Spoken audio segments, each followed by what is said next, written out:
Na Mbula FM krake taletaki.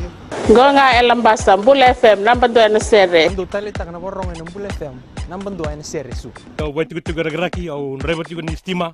Au ndau taleta kana borong na Mbula. Bola bina Fiji, Mbula FM namba 2 singa toka. Bola bina era roga. Mbula FM namba 2 tikoga. Bula FM namba 2 na sere.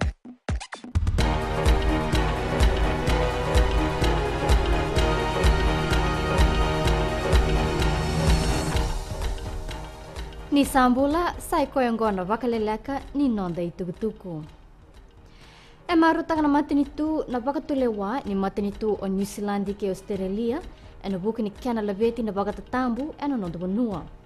E raube New Zealand Australia ke viti merto na takabata ke bakai tiko na vei rokorokovi baka matinitu ka baka kena na vei dinati.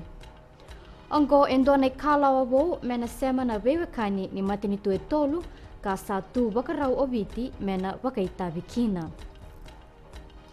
E sandingi taki o Muhammad Sanim me toro na itutu baka elections supervisor ka sa tekubu bengarabi e na nona waliwalabola ni kua.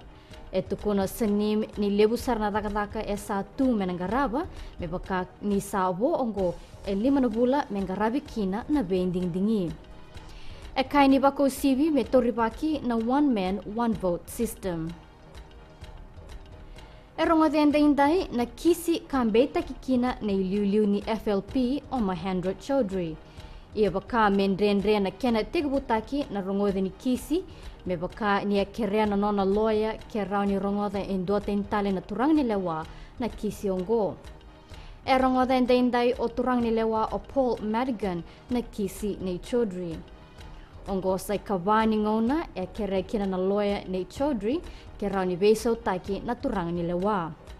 Embeita ke o Chaudhry anadhala ni nona senga ni wakamatata taka na itukutuku membaleta na $3 million na nona ilavo ka maroro itu may bunuatani.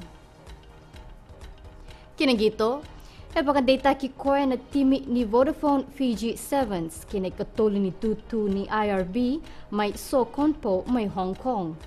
Tukuna Ben Ryan ni Vakalenga na noruto rawatan ng ganga o yan na kena senga ni Dhaka na veitala noa na loma ni Rara.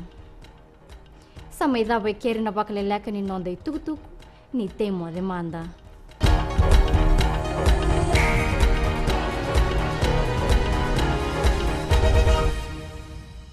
E taleta na Radio Fiji 1 na mwirani nonda bonua. Ando taleta kana borong na Radio Fiji 1 singa toka mboleta ni station ni alumatua.